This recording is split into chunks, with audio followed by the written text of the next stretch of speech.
Allahu Akbar, Allah.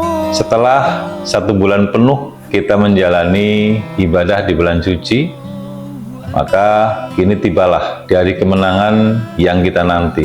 Ramadan telah mengajarkan kita tentang kesabaran, keikhlasan, dan kepedulian terhadap sesama. Banyak hal yang telah dilalui menjadi cermin bagi kita untuk terus berbenah menjadi pribadi yang lebih baik, responsif, dan penuh integritas.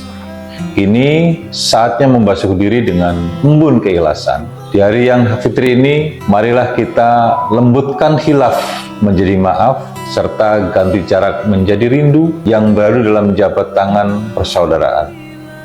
Saya, Yan Rusmanto, Kepala Kantor Wilayah Direktorat Jenderal Pemasyarakatan Aceh beserta jajaran, mengucapkan taqabbalallahu minna wa minkum, taqabbal ya karim.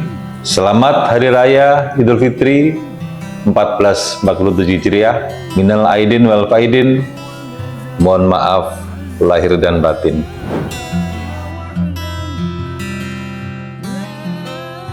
Kami dari jajaran Kantor Wilayah Direktorat Jenderal Pemasyarakatan Aceh mengucapkan selamat Hari Raya Idul Fitri 1447 Hijriah. Taqabbalallahu minna wa minkum, taqabbal ya karim.